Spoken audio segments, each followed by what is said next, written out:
I never want to do the Energizer. Somehow I'm always glad that I do. Okay, so last week we learned about Joseph. He was powerful in Egypt, so much so that Pharaoh asked him to bring his family down to Egypt, back down into the land of Goshen, the best land in Egypt's Nile Delta. However, after years passed, Joseph died, and the new Pharaoh came in. The new Pharaoh, he didn't know Joseph. He didn't know the history of Joseph, and he didn't know the history of the Joseph with his respect to the Pharaoh. What he did know is that there were teeming masses of Israelites, and he was afraid they were going to rise up and kill him. He was afraid of those dangerous foreigners. God saw this and sent Moses to lead them out of Egypt. Now there's a story about Moses and his life and Pharaoh not wanting to let the Israelites go, but that's another story for another day. What we're going to do here today is we're going to pick up where Moses is already leading Israelites out of Egypt. Now this group is no longer just 12 sons and their families. Over the years, they have multiplied exceedingly well.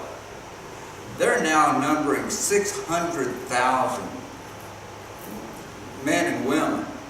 Not to mention the kids. There's at least, you got to figure they're pushing 1 million by now. That's a lot of people. And in every family clan, you can figure that they've got elderly, they've got the sick, they've got the lame, and they've got those kids all over the place. And they're all on the move. They're all moving out of Egypt. Plus, they're moving everything they own, everything they have. And all the animals, the sheep, the goats, the oxen, the camels. Plus, as they're leaving, they need a little financial assistance, so they asked the Egyptians for a little help in that regard. Well, the Egyptians, who are sick and tired of these Israelites' God, they throw gold and silver, and jewelry, gems, all kinds of things at them. Yeah, go ahead, get out of here, go. They'd had enough of them. They're also carrying the bones of Joseph. And Joseph, they made a promise to him to carry those bones out of there if they ever left. So they were leaving. Now God promised to be with the Israelites at this time. And he promised to do it in a pillar of cloud and in a pillar of fire. He was going to be in a pillar of cloud during the day and in a pillar of fire by night so that the Israelites could see where they're going. Once again, there are 1 million people looking and seeing this cloud, this pillar of cloud in the day. They could see it moving. That's 1 million people seeing this thing. If you're one of those people, you can see God in the pillar of cloud. You can see the pillar of fire. God was with them. God was with them the whole time. So we pick up at Exodus 14:5, and I'm going to read from a translation that was done by a Jewish scholar named Richard Elliott Friedman from his commentary on the Torah. It's his translation.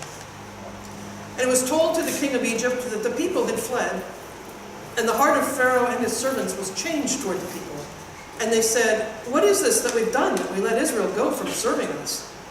They've just lost all their slaves, right? So everyone who did any of the hard manual labor in Egypt is just now left. So Pharaoh hitches his chariot and took his people with him. And he took 600 chosen chariots and all the chariotry of Egypt and officers over all of it. And Yahweh strengthened the heart of Pharaoh, king of Egypt, and he pursued the children of Israel. And the children of Israel were going out with a high hand. That's what the Hebrew says, high hand. Remember last week's talk about hand? They were going out with the power of God. They were going out, this gets translated as boldly. They were bold because they had the power of God. And Egypt pursued them, and they caught up to them, camping by the sea, every chariot horse of Pharaoh and his horsemen and his army, and Pi-hahiroth, and in front of Baal-zephon. The Egyptians are catching up to them, this is the point. They're catching up to them, and they have camped by the sea. Now, this isn't a lake, this isn't like a duck pond that they can go around very easily. This is a sea, it's wide. Think ocean, think the shore. And basically with the Egyptians coming at them, they're trapped. When you think about the Egyptians, they've got all their chariots, all their horses, they're fast horses, and they're traveling quickly.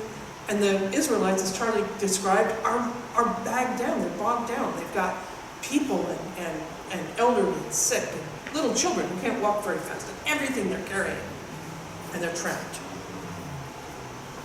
And Pharaoh came close, and the children of Israel raised their eyes, and here was Egypt coming after them, and they were very afraid. And the children of Israel cried out to Yahweh. And they said to Moses, "Was it because of a complete absence of graves in Egypt that you took us to die in the wilderness? What is this that you've done to us to bring us out of Egypt? Isn't this the thing that we spoke to you in Egypt, saying, 'Stop from us and let's serve Egypt, because serving Egypt is better for us than our dying in the wilderness?' And Moses said to the people, 'Don't be afraid. Stand still and see Yahweh's salvation that he'll do for you today. For as you've seen Egypt today, you'll never see them again, ever. Yahweh will fight for you, and you'll keep quiet.' And Yahweh said to Moses, 'Why do you cry out to me? Speak to the children of Israel that they should move. And you, lift your staff and reach your hand out over the sea and split it. And the children of Israel will come through the sea on the dry ground. And I'm strengthening Egypt's heart, and they'll come after them. And I'll be glorified against Pharaoh and against all his army, against his chariots and against his horsemen. And Egypt will know that I am Yahweh when I'm glorified against Pharaoh, against his chariots and against his horsemen." So I want to stop here just to think for a moment. I never thought about this when I read this story before, but to think about how Moses felt when God told him that. Because there's a sea at their back, and there's this huge army coming at them. And God's like, come on, just part the sea. And he's in this position where he's got to be afraid. He's got to wonder whether God has lost his mind. Just to know whether to actually is this going to work? Whoops. Sorry. I don't think in his wildest imagination, maybe after all the miracles he did, but I have to wonder whether Moses didn't have a little niggle of doubt about whether that sea was going to part, whether they were going to be okay. But here's the story.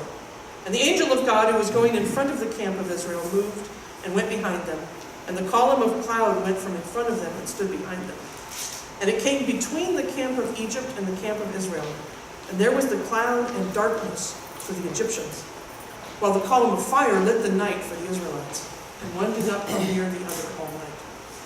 And Moses reached his hand out over the sea, and Yahweh drove back the sea with a strong east wind all night, and turned the sea into dry ground, and the sea was split. And the children of Israel came through the sea on the dry ground, and the water was a wall to them at their right and at their left. So this isn't being described like it's a river where the flow of water stops, and it just kind of drains out to leave a bare patch. Because there's water on both sides of them. This is a pathway through the middle, literally middle of the sea, with a wall of water to their left and a second wall of water to their right. And Egypt pursued and came after them, every horse of Pharaoh, his chariots and his horsemen, through the sea. And it was in the morning watch, and Yahweh gazed at Egypt's camp through a column of fire and cloud, and threw Egypt's camp into tumult. And he turned its chariot's wheels so that it drove it with heaviness.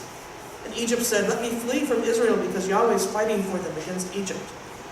And Yahweh said to Moses, "Reach your hand out over the sea, and the water will go back over Egypt, over his chariots, and over his horsemen."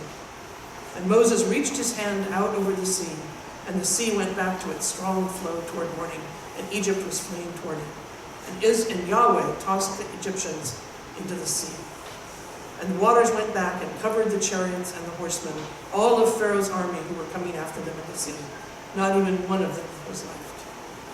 And the children of Israel had gone on the dry ground through the sea, and the water had been a wall to them at their right and at their left. And Yahweh saved Israel from Egypt's hand that day. And Israel saw Egypt dead on the seashore. And Israel saw the big hand that Yahweh had used against Egypt. And the people feared Yahweh, and they trusted in Yahweh and in Moses his servant. The word of the Lord. Thanks be to God. The translator has an interesting comment at the end of this passage. The word that he translated as trusted, they trusted in God is often translated as believed. I think I've been asked a lot of times whether I believe in God. He points out that at that time, people had a different view of the world, and they saw the sun, and they saw the moon, and they saw comets, and they saw the wind blowing. And in all of these things, they saw a power beyond their own, which they recognized as God or gods. So the belief in a God, a belief that there was some higher power, that was nothing. That idea doesn't even come into the Old Testament. Because it was obvious that there were gods. It was obvious that, to the Hebrews, that there was a God over everything. The question was whether you trusted that God. The question is whether you knew that God and knew that that God would save you.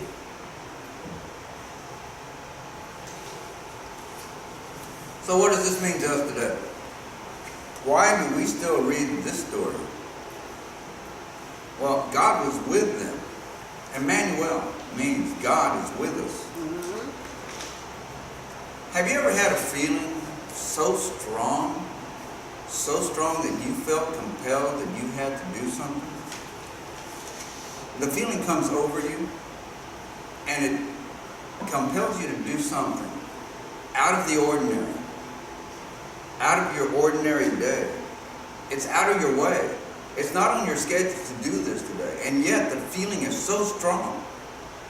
You're compelled to do it, and you do it.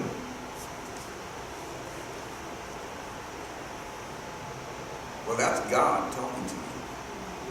That's God putting it on your heart.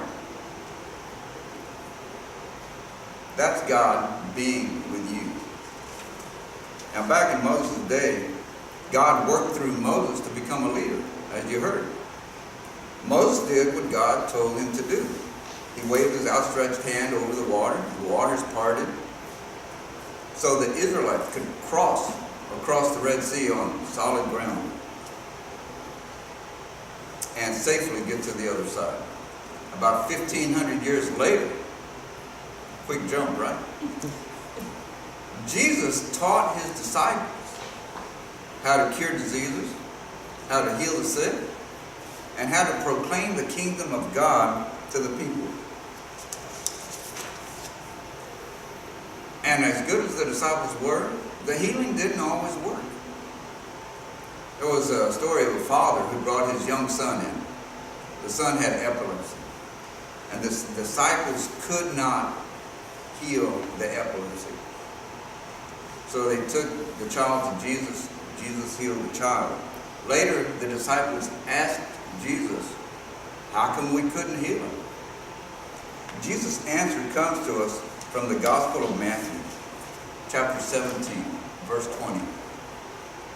He said to them, because of your little faith, for truly I tell you, if you have faith the size of a mustard seed, you will say to this mountain, move from here to there, and it will move, and nothing will be impossible for you.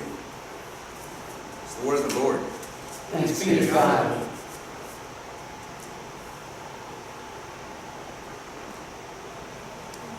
Mary has a big dog t-shirt. It says, you can move a mountain, but you can't move a big dog. I'm not quite sure what that means. But I do know this. Have you moved a mountain lately? Have you thought about moving a mountain lately? If we want to be true disciples of Jesus Christ, then we need to open ourselves up to the possibility that we can do great things in this world.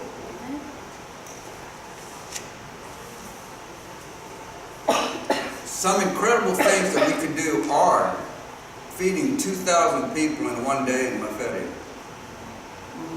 We could donate to Presbyterian Disaster Assistance Fund either with money or time or talent. We could be planting, watering, and weeding the garden across the street. We could be going on a mission trip to the Texas Gulf Coast to help people in need. And that 2,000 people in La Feria isn't just breaking a single loaf of bread and 3 fish. We did that. Well, we came close to doing that last Thanksgiving. And they hope to feed even more people this year. There are so many things that we can be doing. We need to be still and know that God is with us.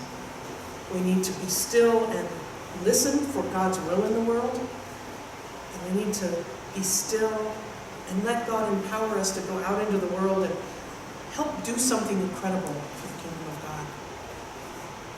Be still and give faith a chance.